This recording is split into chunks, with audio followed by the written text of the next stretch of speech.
Surprise! There's more than 7 continents on our planet.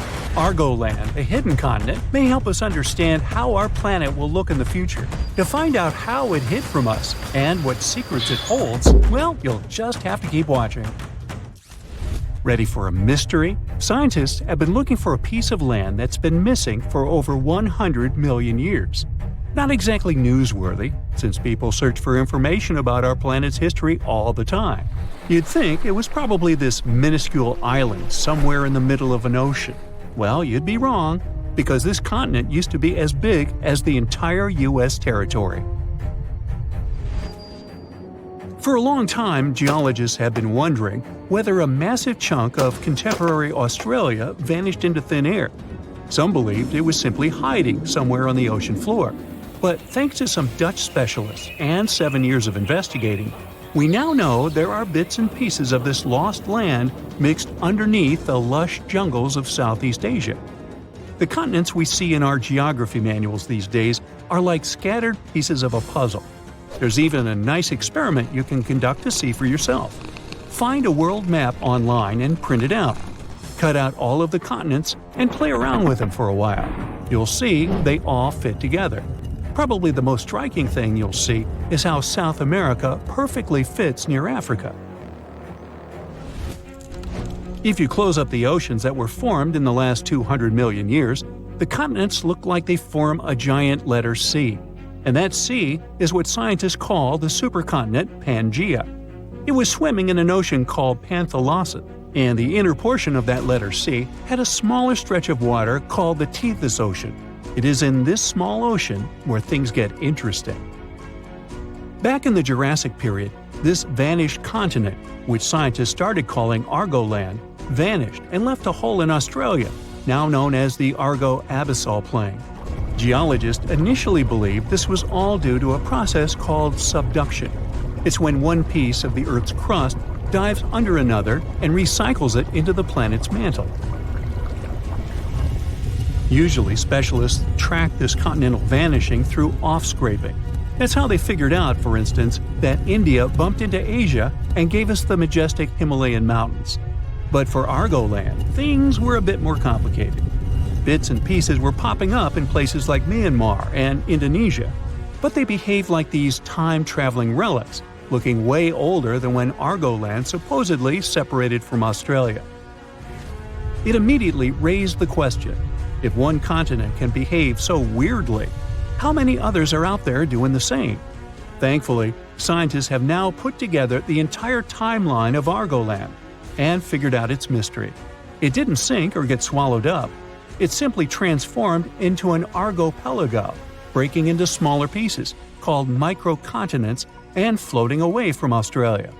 These mini-continents then took a little journey before settling down in Southeast Asian jungles. This discovery fits right into the whole Pangaea puzzle. It helps us better understand how continents break up and make up, all in one discovery, revealing secrets of biodiversity and climate back from in the day.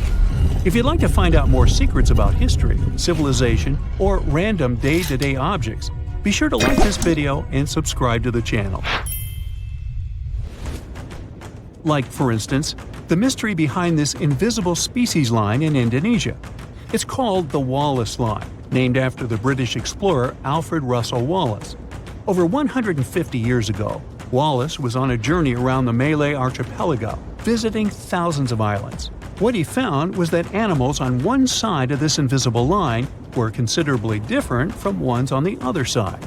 This invisible line is like a wall between marsupials and tigers, for instance, or honey-eaters and trogons.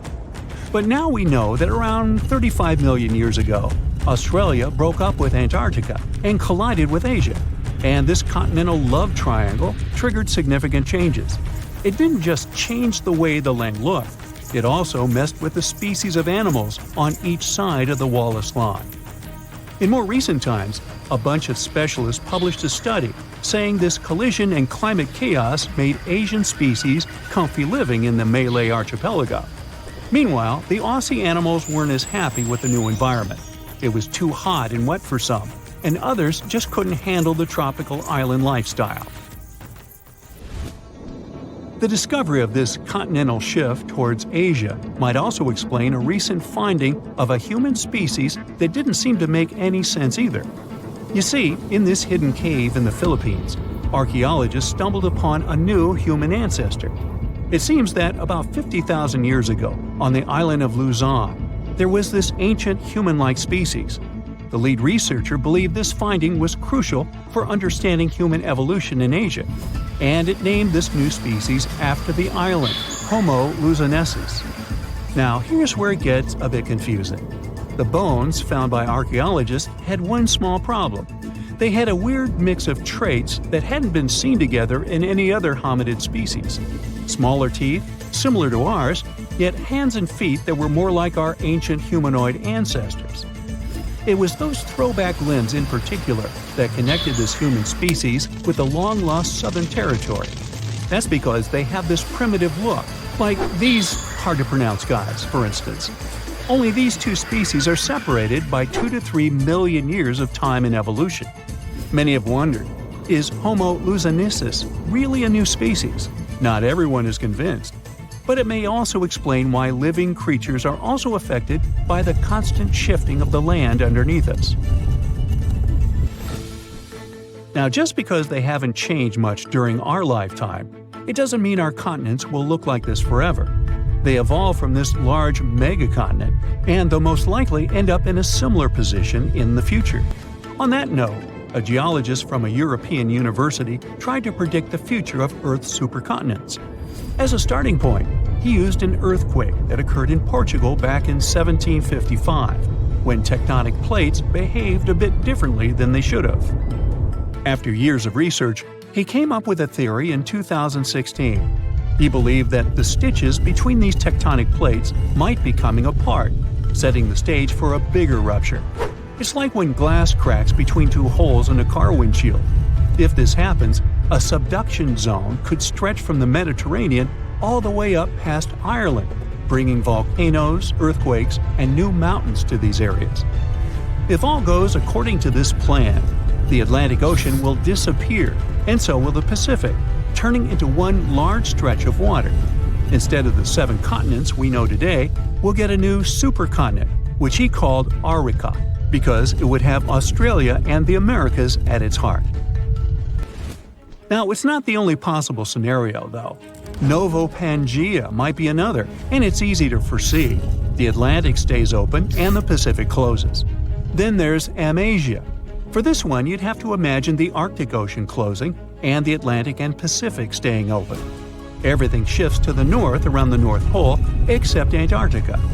One final scenario would be called Pangea Ultima. Slow down the spreading in the Atlantic, and a new subduction plate pops up on the America's east coast. Well, either way, if all the continents collide in the future once more, some say it won't be fun to experience. It's believed that in around 250 million years, we'll feel like we're being trapped in a sweltering, soggy plastic bag.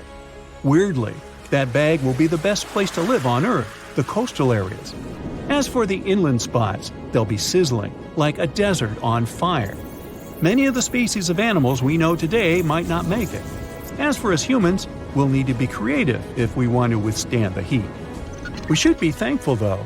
These digital models are still great because we can use them to test all sorts of interesting ideas.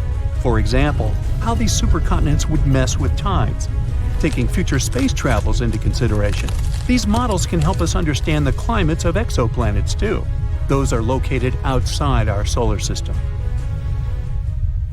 The theory of parallel worlds has been discussed in the scientific community for a very long time. Unfortunately, we're not developed enough yet to prove or disprove it. But it's still an interesting theory, and that's why we have a lot of unusual urban legends about the guests from a parallel reality, according to many. Let's check out a few of them. A man from a non-existent country. This story took place in 1851 in a small German village, Frankfurt an der Oder. A lost man came out to the local villagers asking for help. The man introduced himself as Jopar Voren. He spoke very poor German and had a very strong accent. The man himself claimed that he speaks Laxar and Abram. languages that don't actually exist on our Earth. He claimed to be from Laxaria, a country on the mainland called Sacria, separated from Europe by a huge ocean. However, none of these places existed on the Earth's map. People sent Yopar to the local authorities. He talked to a psychiatrist, but the doctor concluded that the man was totally sane. An investigation by the local police also revealed nothing suspicious about him. Yopar Vorin claimed that the purpose of his visit to Europe was to find his long-lost brother. He survived a shipwreck and found himself near the village. They showed him a map of the world and a globe and asked him to indicate the place where he crashed, but he didn't recognize anything familiar. He seemed to have extensive knowledge about his homeworld. Yopar named 5 main continents on it: Sacria, Aflar, Astar, Auslar, and Uplar. His story was considered plausible. Scientists from Frankfurt decided to send the man to Berlin for further research. However, during the trip, he had something like a seizure. The man suddenly jumped out of the carriage and disappeared into the surrounding forest. Despite a long and thorough search, no traces of Yopar were found. He seemed to have disappeared as mysteriously as he had appeared. Inspector Leboeuf, who was assigned to escort him to Berlin, thought this man could be a being from another world, and that he had returned from where he had come from. Lady on Highway 167. This incident happened on October 20th, 1969. It was first reported in 1988 in the magazine Strange. The article tells about 2 men, LC and his business partner, Charlie. The names are fictitious. One afternoon, LC and Charlie were driving along Highway 167 in southwest Louisiana. Discussing work, they drove toward the oil center of Lafayette. The highway was empty at first, but then the men noticed a very old and very slow car ahead. The men started discussing this mysterious car. Such cars hadn't been produced for several decades, but this one looked quite new. The men thought it was thanks to the owner's care and admired it. They slowed down to get a better look at the car. LC noticed a bright orange sign on it that said 1940. They saw a driver. It was a young woman in old-fashioned clothes, a hat with a long feather and a fur coat, even though it was warm outside. There was a child next to her, also dressed in a warm coat and a hat. LC and Charlie wanted to talk to her, but then they noticed the expression on her face. The woman was looking around in panic, almost on the verge of crying. LC called out to her and asked if she needed help. She nodded, and he gestured for her to park on the side of the road. But when the men also parked, they suddenly noticed that the woman's car had disappeared. They looked around the highway in shock. She couldn't have gone somewhere far so fast, but the car was nowhere to be found. After some time, another man drove up to LC and Charlie. He saw everything that happened and claimed that the car had simply disappeared. The men talked about the incident for several hours. When they reached the city, they contacted the police. However, the police couldn't help them in any way. Apart from their words, there was no confirmation of the existence of the car. The case was discussed for a while in local newspapers, and then was forgotten. The Gadianton Canyon Incident. This incident occurred in May of 1972 in southeastern Utah near the Modena Railroad crossing on the edge of the Escalante Desert. Jenna North was driving her father's 1971 Chevrolet Nova. Her friend, Carol Abbott, was in the passenger seat. In the back seat, there were 2 other girls, Lisa Rockford and Bethany Gordon. It was after 10 p.m. when the girls crossed the Utah-Nevada state line. They wanted to get back to campus before their housekeeper, Mrs. Mortensen, locked the dorm doors. This stretch of Highway 56 in Utah is pretty deserted. There's nothing there but sand and a few plants. The girls were very happy when they finally noticed the Union Pacific Railroad crossing in Modena. But right behind the railing, Jenna noticed 2 highways. One went into the desert, and the other to Gadianton Canyon. The girls decided to take the road to the canyon. They thought it would be a shortcut to campus. The other girls were chatting with each other when Jenna noticed that they were no longer driving on asphalt, but on white cement. "Watch out!" suddenly shouted one of the girls. The road ended abruptly at a high rock wall. It was a dead end. They had to go back the same way they came here. And while Jenna's friends were complaining that now they would have to sleep in the car, Jenna saw that the landscape had changed dramatically. They weren't in the desert anymore. Instead, the canyon turned into an open area with wheat fields, pine thickets, and a small lake ahead. A full moon was shining in the sky, which was strange because it shouldn't have been there that night. The girls had no idea where they were, so they just drove to the light ahead. It was some building that they thought was a diner or restaurant. The girls saw a bright neon sign, but none of them could read what was written on it. These symbols were unlike any language they knew. Suddenly, several people came out of the building. They seemed shocked and frightened by Jenna's Chevrolet. They waved their hands and shouted something, but the girls didn't understand them. Lisa decided to ask the men for directions. She stuck her head out of the window and immediately let out a terrifying scream. "Get out of here!" she shouted to Jenna. The Chevrolet sped away from the building. Bright headlights illuminated their car from behind. They were being chased by a few vehicles. These vehicles were egg-shaped, had 3 wheels, and made a buzzing sound. The road ahead led back to the canyon. Jenna didn't have time to slow down and crashed right into it. The vehicles had disappeared, together with an unfamiliar landscape. The girls were back in the desert again. Fortunately, none of them were hurt, physically. But Lisa was in a state of shock. She was saying again and again, "They weren't human!" The girls had to help her walk. An hour later, they were able to stop a Utah Highway Patrol car. They told the police their story. The details of the report compiled by the police officer were complicated and confusing. During the investigation, the police couldn't figure out from the tire tracks exactly where the car went astray. The tracks ended very abruptly, as if the Chevrolet had suddenly disappeared. The police couldn't explain how the car could have driven 2 miles without leaving any traces, especially on such solid ground. There are still disputes about this story, but in the end, all versions and explanations of what happened are just guesses. Perhaps we'll never find out the truth. These were the urban legends about interdimensional traveling. Of course, there's no proof that any of these stories are real. Often the truth turns out to be very mundane. For example, the famous man from Taured, who people also called a guest from another reality, turned out to be a simple fraudster named John Allen Kuchar Zegrus. But even so, these stories are still very interesting. The Earth has 3 main layers: 2 parts of the core, the dense, hot inner core, and the molten outer core. Then comes the mantle. And then follows the thin crust, the surface that supports life as we know it. At least, that's what we thought, because now scientists found a new mysterious layer located deep within the solid inner core.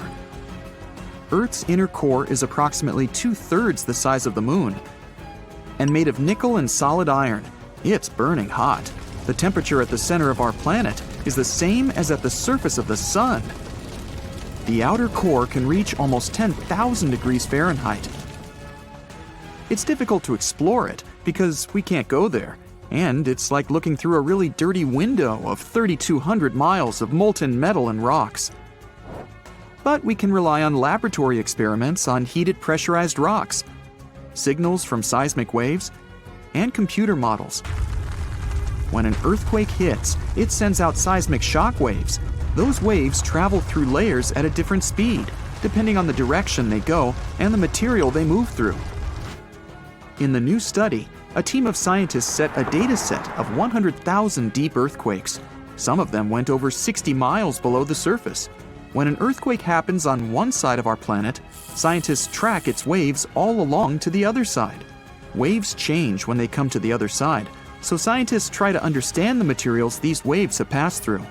They found a new layer in the core of our planet thanks to earthquakes. Normally, shock waves travel along the equator, but down below, they digress and go into different directions, about 60 degrees to the side. When waves pass through the inner core going from north to south, they will travel more quickly than waves going through the core parallel to the equator. It's important to understand the core because it creates our magnetic field, which in turn protects the planet from things like solar winds that are charged particles coming from the sun. In the 1960s, we discovered the Earth pulsates every 26 seconds. It's like clockwork, a giant heartbeat. The ground is slightly shaking, but we mostly don't feel it. Researchers can still track it. Some of them think the continental shelf comes as a huge wave break under the oceans. For example, the highest part of the North American continent falls off into a deep abyssal plain. One theory says waves hit this spot, producing regular pulses. It's like having all kinds of drums. You hit them with your hands and accidentally slam that one spot that produces the right harmonic bang to rattle our entire planet.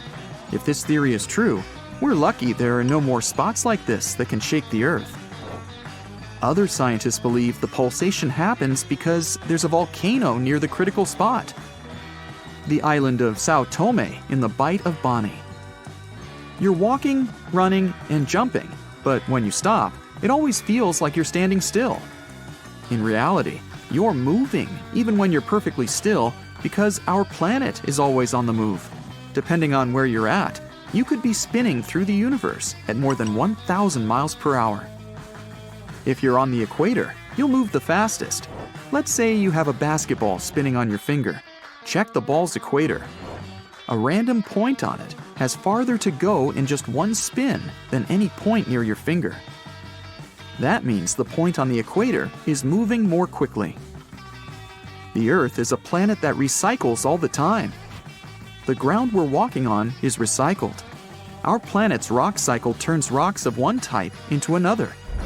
That's a cycle that goes on and on. The depths of our planet are filled with magma.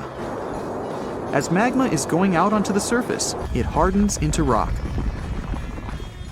Tectonic processes like volcanic activity, earthquakes, mountain building, and all of the other processes that shape the surface of our planet bring that rock to the Earth's surface. When the rock is on the surface, erosion shapes it and shaves its bits off. Those small particles then get deposited. All the pressure coming from above compacts the particles into sedimentary rocks, like, for example, sandstone. Sedimentary rocks can also end up deeper and deeper under the Earth's surface. Since there's a lot of heat and pressure, they get cooked into metamorphic rocks. They can go back to the surface once again, or even end up being re-eroded. Sometimes the crust plates are pushing one under another, and this way, rocks can transform into magma once again. We've explored only 5% of the ocean so far. The ocean itself, as well as life below the seafloor, is still a mystery. The sediments that are underlying our oceans are home to different microorganisms that exist even at depths of 1.5 miles beneath the seafloor. There are microbes hidden deep inside volcanic rocks below the seafloor off of the parts of the Pacific, hidden under 870 feet of sediment. The biosphere under the seafloor is growing extremely slowly compared to life on the surface. Cell division happens every 10 to 1,000 years. Something's different about the Earth's axis. Climate changes and melting glaciers, mostly in the regions like the Himalayas and Alaska, made the axis shift. Our planet has two kinds of poles. Are the south and north magnetic poles. They affect things such as drift and navigation. The axis that the Earth is spinning around is another kind of pole. It shifted a little bit over time, but we don't know exactly why. Researchers realize there are moving masses of water, pushing the Earth's axis eastward. Take a basin of water as an example. If you're moving it back and forth, sloshing makes the water move its weight all around. A similar thing is happening on a planetary level. No matter how large an earthquake is, no human could ever feel an earthquake on the opposite side of the Earth, although some people claim they did. In 2013, there was one near the Kuril Islands with a magnitude of 8.5. It went around 400 miles deep. It was so strong, people in Australia reported they could feel the ground shaking. The strongest earthquake happened in Chile in 1960 with a magnitude of 9.5. The rupture zone stretched from 311 miles to almost 620 miles along the country's coast. Earthquakes with a magnitude of 10 or higher can't happen. The magnitude depends on the length of the fault where it occurs. The longer the fault, the bigger the earthquake. A fault is a break in a part of the planet's crust. It has rocks on both sides, and they move past each other. We haven't found a fault long enough to generate earthquakes with a magnitude of 10 or more. If it happened, it would extend around most of our planet. An earthquake with a magnitude of 12 would require a fault larger than our planet. One side of our planet is getting colder than the other. The Earth has a system that keeps it warm from the inside, a red-hot liquid interior deep below the surface. It spins and, at the same time, generates a magnetic field and gravity. That way, the Earth's core holds the atmosphere closer to the planet's surface. The Earth also absorbs heat from the sun, mostly on the surface. The heat doesn't spread equally on all parts of the Earth. One side of the planet, the Pacific Hemisphere, is losing heat more quickly than another, the African Hemisphere. This happens because land traps more heat than the surface under the ocean. The seafloor is way thinner than the landmass. Also, the temperature caused by the heat coming from inside the Earth is getting lower because of huge amounts of cold water above it. Clouds are not just like some fluffy distant pieces of cotton. They weigh more than 1 million pounds and help regulate our planet's temperature. If you take all the water droplets in clouds and bring them to the surface, you could cover the planet with a liquid layer as thin as a human hair. It doesn't seem like a lot, but this water is crucially important for climate. We'd have warmer temperatures if it weren't for the clouds. Not so long ago, astronomers discovered a planet that got the name of UCF 1.01. This world is about 33 light-years away from Earth. This makes the planet our next-door neighbor, in the cosmic scheme of things, of course. Honestly speaking, the space body is only a planet candidate because astronomers haven't measured its mass yet, but they have high hopes. The wannabe planet is very different from our Earth. Just 1.7 million miles away from its star, it completes its orbit in a day and a half. It's a scorching, deserted world with the temperatures at the surface rising up to 1,000 degrees. Even more astounding, the entire planet is likely to be covered in magma. Even if UCF 10 ever had an atmosphere, it has definitely boiled away by now. But then, the question is, what if Earth once went through some catastrophic event and it left our planet in the same state, boiling hot with the surface covered by a thick layer of lava? Would people manage to adapt to such conditions and move to live underground? It sounds unbelievable, but experts are sure that with time, humans would turn into healthy and rather happy mole people. Of course, life would be very different than today. No more sunsets and sunrises. No more traveling by plane and space exploration, unless people found a way to launch a rocket from under the ground. No more picnics in the park or sunbathing at the seashore. People would have to build a vast network of underground tunnels that would connect major cities. The most likely transport in this new world would be silent high-speed trains and electric cars.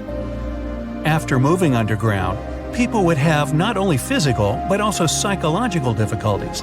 In the beginning, their new home would be a dark, barren place, without fresh air and devoid of any color. To adapt to these tough living conditions, people would have to make some design changes. Greenhouses, well-lit parks with trees and illusions of the sky, familiar scents and sounds. All this would help people to adjust to their new life.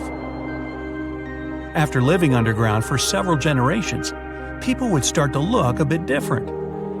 Pale because of the lack of sunlight, with sensitive large eyes adapted to dimmer lighting and more developed lungs. As for the very possibility of living underground, well, hear me out. You might imagine the Earth's depths as a huge mass of compressed solid rock. But the reality is different. This mass is heavily cracked. Water runs down the fractures and cracks in the planet's outer layer, the crust. Some of these streams reach the depth of many miles. In other words, subsurface Earth could probably support plant and animal life. If people lived underground, they wouldn't have a shortage of fresh water. Its reservoirs in the planet's interior contain 100 times more water than all the lakes, rivers, and swamps combined. Plus, this water trickles through the soil that acts as a purifier. But people would have to be super careful to keep the sources of water intact. Otherwise, the underground cities would get flooded and turn into giant water-filled traps. It would also be a great challenge to live without sunlight. Plants can't survive without the sun's ultraviolet light. It's absolutely necessary for photosynthesis because sunlight is used to get nutrients from carbon dioxide in water. One of the byproducts of this process is oxygen, the thing people can't live without. So, no sunlight equals no plants equals no oxygen. Sunlight is also crucial for humans. For example, it helps your brain release serotonin, a hormone that boosts your mood and makes you feel focused and calm. Thanks to the ultraviolet B radiation in the sun's rays, your skin produces vitamin D. It's vital for a strong immune system and healthy bones, teeth, and muscles. That's why people would have to find a replacement for sunlight. Luckily, LED lamps that can give off UV wavelength could produce the light human bodies and plants crave so much. In the new underground world, there wouldn't be large sunlit fields. Instead, there would be sprawling greenhouses with LED lights shining from the ceiling. Special machines would feed plants and crops with recycled water rich in nutrients. In some areas, located in the narrow underground faults, people would use something like shipping containers instead of greenhouses. These containers would be packed with vertical rows of plants and blue and red LED bulbs. As for people, they would have to follow a vitamin D-rich diet. It'd mean eating a lot of egg yolks, cheese, fish, spinach, soybeans, and so on. If these foods weren't enough, vitamin D supplements would do the trick. Without daylight, people would have problems with their circadian rhythms that regulate sleep patterns. If you were isolated somewhere without a glimmer of light, you would easily sleep for 48 hours at a stretch. That's why people living under the Earth's surface would rely on artificial lights to control their internal clock. There wouldn't be any problems with electricity. It would be produced with the help of the Earth's inner heat.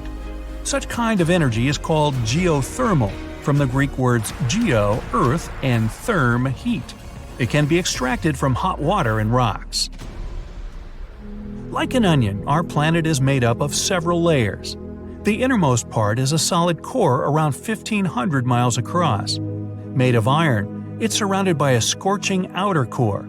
It's up to 1,400 miles thick and is mostly composed of liquid nickel and iron. The next layer is the mantle. Even though lots of people picture it as lava, the mantle is actually rock. But this rock is so hot that it flows, just like road tar.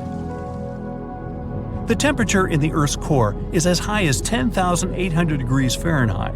That's almost 1,000 degrees more than at the sun's surface. The mantle is also blistering, from 7,000 degrees at the boundary with the core to 400 degrees in its outer parts.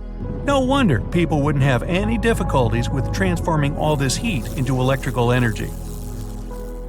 But because the insides of our planet are insanely hot, people wouldn't be able to build cities too deep underground. All inhabitable areas would most likely stay closer to the surface. The Earth's outermost part, the crust, is like the shell of a hard-boiled egg. It's broken into gigantic blocks called tectonic plates. When two plates collide, mountains get formed and new rifts appear in the seafloor. They have different width, from 25 miles thick beneath the continents to 5 miles thick beneath the oceans. These blocks travel around, floating on the Earth's mantle, slowly, almost imperceptibly. It means underground cities would also move, but it would be next to impossible to notice these movements. Oh, by the way, people started to believe there might be another world inside our planet in the 17th century. The idea got the name of the hollow Earth theory. It claimed that half the planet was taken up by its surface weight. Below the surface, there was some empty space. A small sun hung at the very center of that cavity, creating a comfortable tropical environment on the inner side of Earth's surface. One could enter the Earth's interior through one of the openings near the south and north poles. A race of advanced humans was believed to live inside the planet. They were peaceful and lived for centuries. Well, obviously not humans. They had unique technologies, for example, flying vehicles. And since the climate inside the planet was better than that on the surface, this race was much stronger and healthier. Even though this idea sounds like science fiction, several famous scientists supported it. Some people are still sure there's another world inside our planet. But if the Earth was hollow, it wouldn't have a magnetic field. And without a magnetic field, solar winds would rid our planet of its atmosphere in the blink of an eye. This would leave our green planet deserted and uninhabitable, like Mars is. The magnetic field on our planet exists thanks to the processes going on in its very much not hollow center. Liquid metals are constantly moving in the Earth's outer core, generating electric currents. When the planet rotates around its axis, the electric currents form a powerful magnetic field. The sunward side of the magnetosphere is as large as 10 Earth's radii, and the other side stretches out in a magnetotail that spreads for 200 times the Earth's radius. In the world's deepest gold mines, people work at a depth of over 13,000 feet. The deepest oil well on the planet is the Z44 Chavo oil and gas well. Located in the Russian Far East, it goes more than 40,000 feet down. That's 15 Burj Khalifa towers put on top of each other. One of the world's deepest and most famous artificial holes is the Kola Super Deep Borehole. Its depth is also over 40,000 feet. If you dropped a coin down the shaft, it would be falling for 50 seconds before it reached the bottom. A mere 9 inches across, this well was created for scientific purposes. People wanted to drill through the Earth's crust and see what lay below. They managed to pass only 1/3 of the way. After that, the temperature reached 356 degrees Fahrenheit, and the drill couldn't operate any longer. But what if, by some miracle, you managed to drill a hole all the way through Earth? You've got through 8,000 miles of molten magma and solid rock. You've withstood the temperatures of almost 11,000 degrees Fahrenheit and extreme pressure, more than 300 million times more than at the surface of the planet. The well is wide enough for an adult to pass without having to squeeze through. It's also perfectly straight. The hole's walls are incredibly strong and won't collapse or melt. And then, while standing on the well's edge, admiring your handiwork, you slip and fall into the gaping abyss. Considering gravity, acceleration, and the Earth's diameter, it would take you just 42 minutes to fall through the entire planet. You'd reach the maximum speed of 18,000 miles per hour at the Earth's center. And in less than an hour, you'd emerge on the other side of the planet. Unfortunately, in the real world, you might not even get through the first mile of your fall. The Coriolis effect is to blame. Our planet's surface moves at a speed of 1,000 miles per hour at the equator, but Earth's insides don't need to move that fast. Picture a racetrack. Traveling along its inner part, you'll drive a shorter distance than when moving along the outer side. It means that soon after falling into the hole, your speed will become greater than that of the hole around you. After traveling for 1 mile, you'll crash into the side of the well and begin to careen and bounce off its sides. If you were halfway to the center of the Earth at that point, your speed would be 1,500 miles per hour faster than the walls of the hole. But let's say you know about this effect and manage to avoid it by digging a hole directly through the Earth's poles. Only in this case will the gravity pull you straight down. On your way to the Earth's center, you'll see tons of cool stuff. First, you funnel past countless rabbit warrens and mole tunnels. By the way, a mole can dig a 60-foot long tunnel in a day. When you're about 10 feet down, you have a near crash with a giant earthworm. If the creature was standing, it would reach your waist. At a depth of 26 feet, you dash past the tunnels dug under the Mole Man's home. William Little, a British civil engineer, spent about 40 years to create an enormous web of caverns and burrows stretching far beyond his house. Almost twice deeper, and you're speeding by a Nile crocodile. This reptile digs the deepest burrows among all animals. You hardly have enough time to recover from this shock when you fly by is it an underground farm? Indeed, you spot vegetables and herbs growing there. You zip through the bottom of the deepest swimming pool in the world. It's the Y40 diving pool in Montegrotto Terme, Italy. It goes 131 feet down. For some reason, it's not filled with water at the moment, and you need a mere 3 seconds to reach its bottom. When you're more than 500 feet underground, you spot people lounging in a hotel room. It's Sala Silver Mine, the world's deepest hotel, built in a converted silver mine. At a depth of 3,300 feet, you start to experience immense pressure. It feels as if 4 elephants were piled up on your head. After that, you can continue your journey only if you're wearing a suit that can protect you from the ever-increasing heat and air pressure.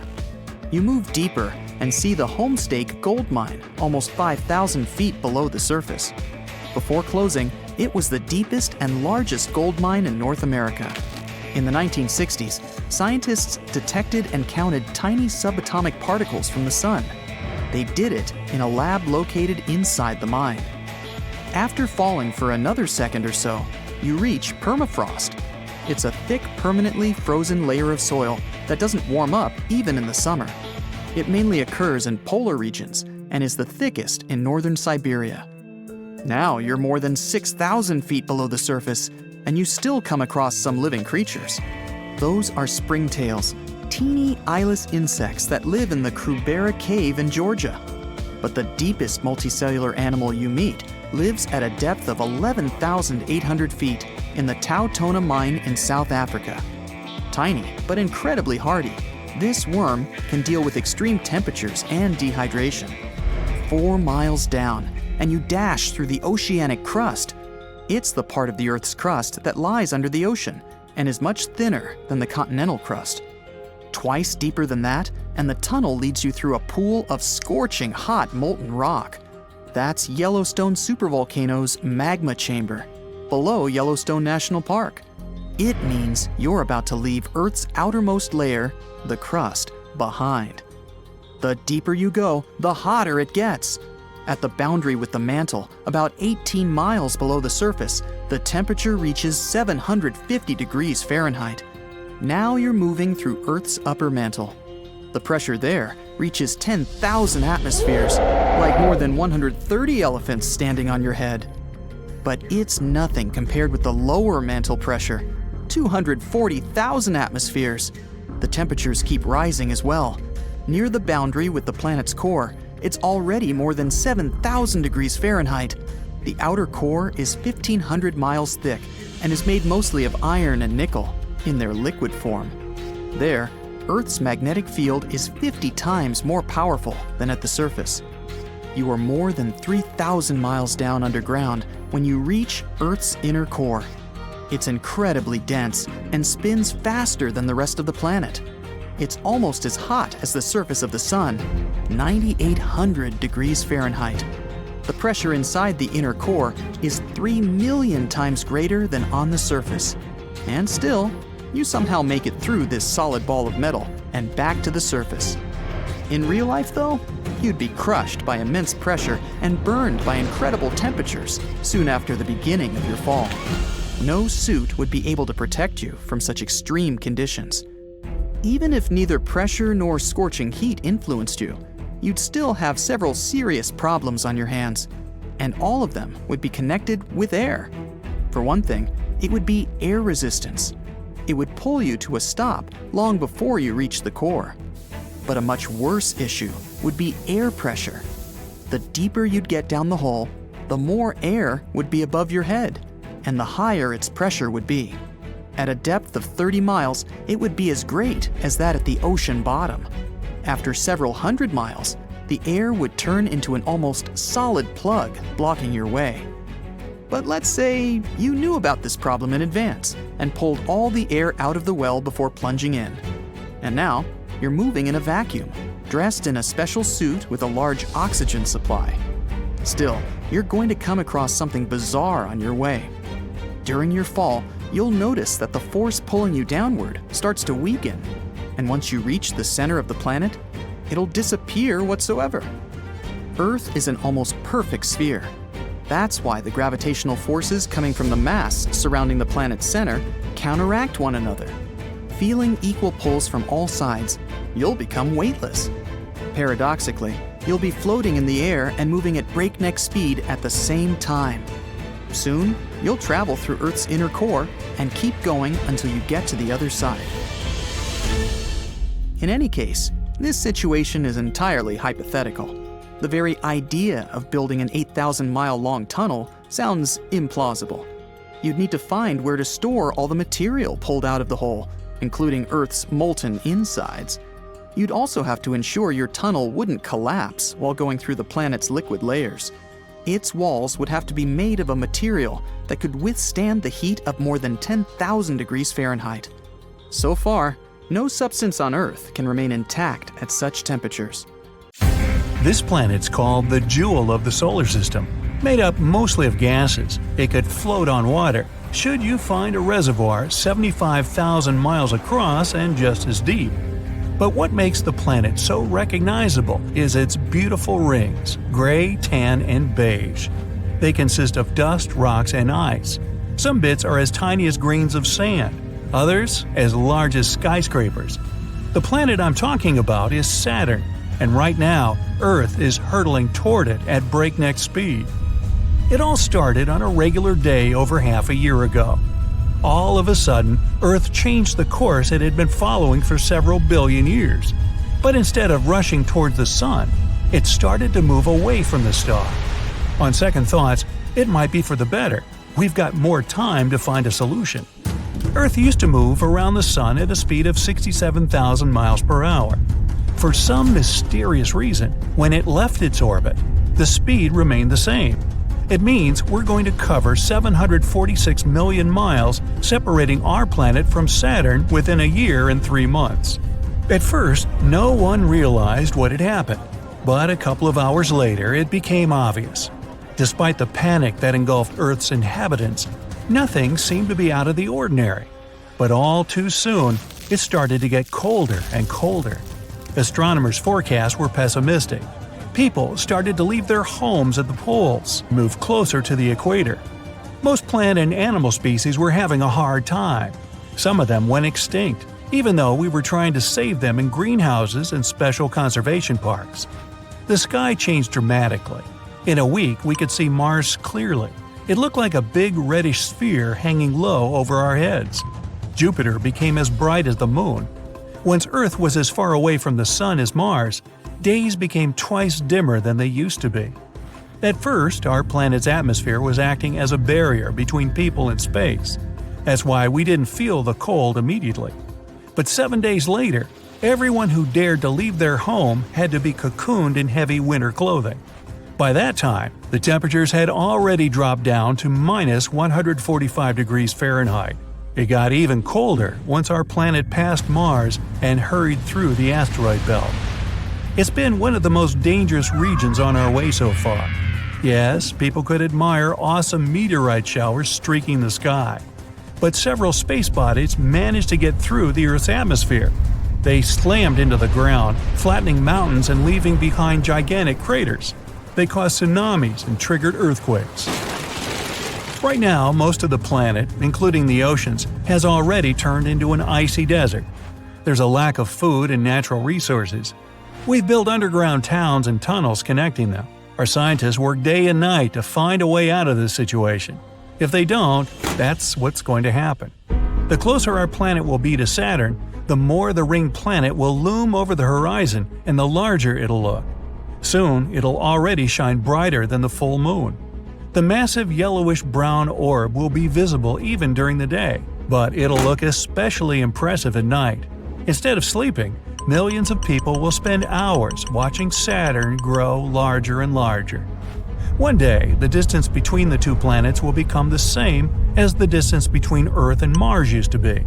Saturn's disk will be about a quarter the size of the full moon. Its rings will be as large as 2/3 of our natural satellite. Soon after that, our planet's speed will start to increase under the influence of Saturn's gravitational pull. The ringed planet is 9 times wider than Earth, and its mass is almost 100 times greater. That's why, instead of moving at a speed of 29 miles per second, we'll be dashing through space at almost 40 miles per second.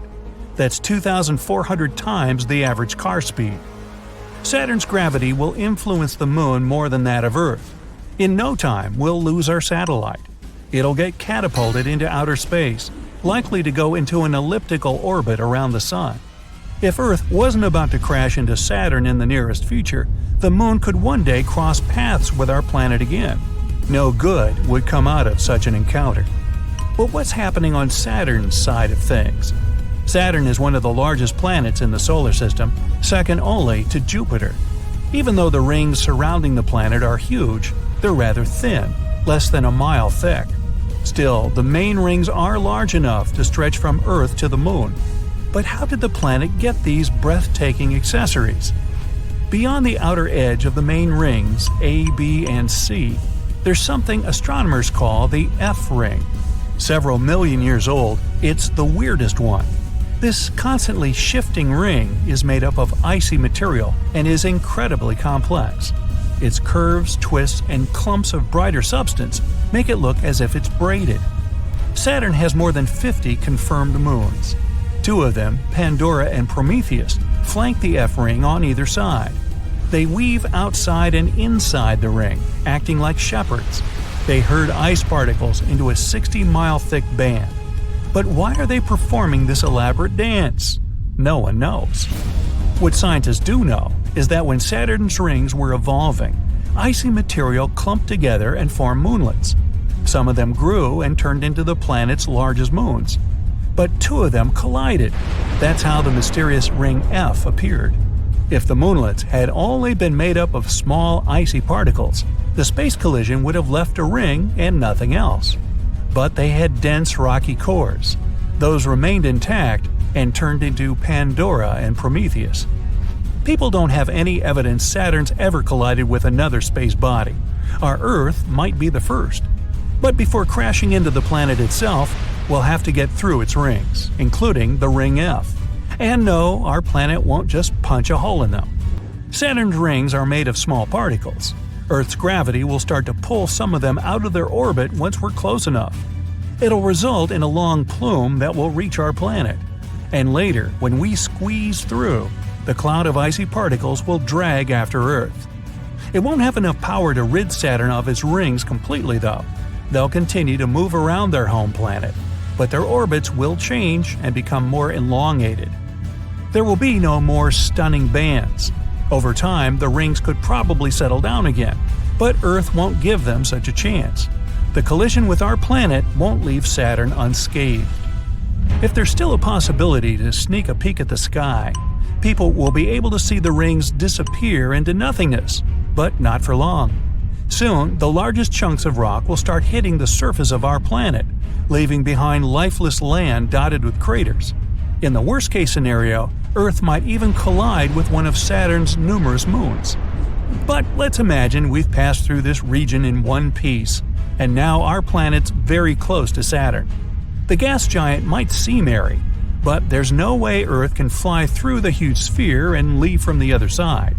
Gravity is what keeps all that gas together. The very gravity that make our planet speed up. The closer it is to the much bigger space body, the stronger the pull is. It'll cause the fault lines on Earth to rupture. It'll also set off powerful volcanic eruptions all over the world. And then, with enormous force, our planet will crash into Saturn. The planet's atmospheres will get compressed. This will cause a dramatic and fast temperature rise, and in no time, the air will be on fire.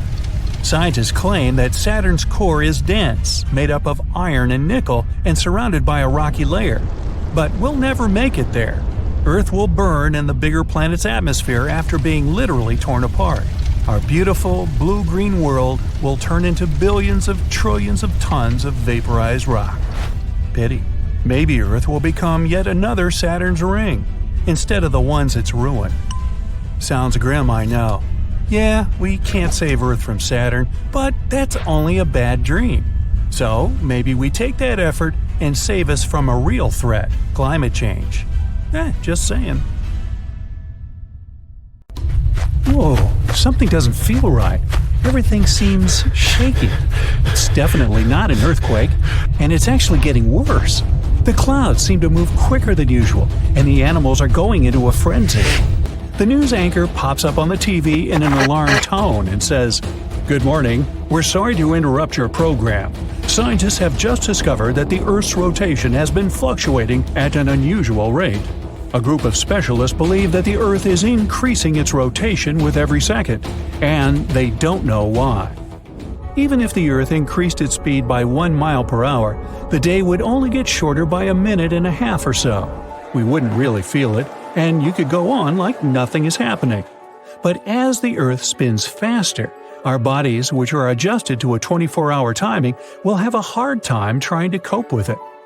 If you live by the equator, that means the rotation of the Earth is going quicker than at the North and South Pole. The area by the equator needs more time in order to complete its full rotation from the starting point. You'll experience more rain than usual. The Earth's rotation keeps the weather consistent and balanced so that nothing abnormal happens. But because the Earth is moving so fast, the weather is acting up. We'll start to see more storms and more cozy days inside, sipping on hot cocoa. Even though it seems weird, everyone can go about their day. But if the Earth picked up some speed and moved at 150 feet per second, the day would be reduced to only 22 hours. It kind of makes you feel jet-lagged 24/7. Every business works with the 24 hours a day schedule, so taking away even 2 hours can have catastrophic effects on the world economy. The whole calendar will have to change and adjust to the new timing. Clock designs will change with the new midnight, replaced with 10 o'clock. And with each week, the hours will shorten, so there will be no proper way of telling time except by sunsets and sunrises. The weather will continue to get worse and worse, feeling like the rain will never stop. The animals that rely on weather patterns won't know how to function, and mass migrations will occur from almost all species of animals. Flocks of birds will be flying everywhere and reach places they normally won't go to, affecting the whole food chain and ecology. Woods, jungles, and other places where animals roam are kept in proper balance when unaffected by humans. If it constantly rains in certain areas, then floods will force animals to move to other territories and compete with the predators in the area.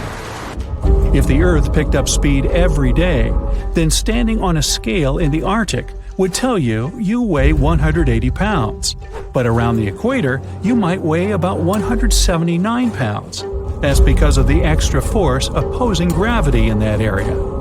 With the Earth spinning faster, all airlines around the world stop, since the radar systems have gone haywire and the weather is too dangerous to fly. Everyone has to get around by car. Satellites are positioned in such a way that it's crucial they remain where they are in order to bounce signals to us. Because of what's happening, Wi-Fi and TV signals can't go through.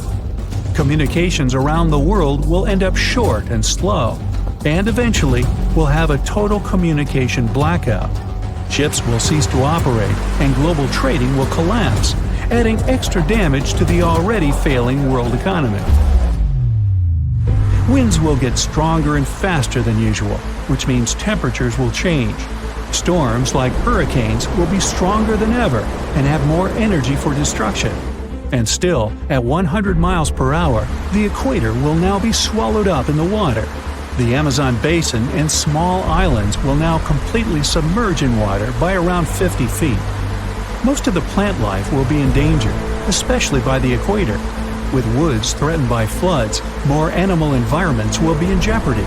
The trees and plants won't survive so much flooding. If the Earth rotated so fast that the hours would now be reduced to 15, then we'd probably feel like we're always on a jet plane going through turbulence. It would be impossible to sleep if the Earth kept picking up speed every second of the day. So days would be around 7 hours long as well as nights. The whole world would be flooded, except for the highest points and the tallest mountains. If that happens, humans will most likely end up there clinging to the last remaining clear patches of land. Most of the animal life will be extinct as well. And as the Earth is spinning faster and faster, the crust will lose its durability, allowing more frequent and stronger earthquakes to happen. Volcanoes will erupt all over, even if they're submerged in water. It'll go on like this for quite a while. Many major natural disasters like earthquakes, tsunamis, volcanoes, and even melting ice sheets have sped up the speed of the Earth by milliseconds. So, with the Earth's continuing speed increasing, these natural disasters will make the planet go even faster. Even if it's just for milliseconds, it's enough to have major consequences. The Earth is now spinning at 1,000 miles per hour, and as you're sitting with the rest of the survivors, you feel yourself levitating slightly. You'll see tiny pebbles and rocks floating inches from the ground. The clouds above you are passing like shooting stars. The air is thick with moisture, since water is rising to the top, forming thick clouds ready to pour. But since gravity is weaker, some of the rain is suspended in the air. Many small objects will be floating around as if you were in space. The days and nights won't be longer than a few hours. At this point, the whole world will be flooded, and the crust will be 80% gone. If it goes on any longer, there won't be any living things around, probably except for microscopic creatures that can withstand extreme and harsh conditions. The Earth would need to spin at approximately 17,600 miles per hour to cancel out the gravity for things to start floating around. At this point, all the water in the ocean will rise and look like reverse rain. The large mountain rocks will separate from the bedrock and levitate above the ground, looking like little planets in space. The Earth is now spinning 17 times faster than usual, which makes one full rotation around its axis only 84 minutes instead of 24 hours. If you manage to stay that long, then you'll literally see the days and nights go by in an instant. You'll also be floating aimlessly in the sky, bumping into rocks and other surfaces. You won't recognize anything anymore. The Earth's crust is ripping apart, exposing the magma underneath. So landing on the ground isn't an option. You'll see outer space as you go higher and higher. You won't know how fast you're going, but all you know is that you're probably the only human left in this spinning world. The Earth will eventually spin so fast that the rest of the layers will start to peel off, exposing the Earth's interior. It'll start to squeeze itself from the core until it becomes similar to a pancake. Nothing can survive at this point. So much heat will be produced from the core that the planet will heat up like a microwave. All the water will disappear, and it'll look like a red dot in the solar system. And once it starts to approach the speed of light, time will freeze. The rocks and floating elements won't move and will eventually be distorted. And with enough effort, the Earth will eventually turn into a black hole. Of course, nothing like this will ever happen. According to scientists, Earth will most likely slow down in rotation. Ever since the Moon came into the picture, the Earth has been slowing down by around 4 miles per hour every 10 million years or so. That's because of the Moon's gravitational pull on our little blue planet. It'll most likely go on that way. So hey, what's your hurry?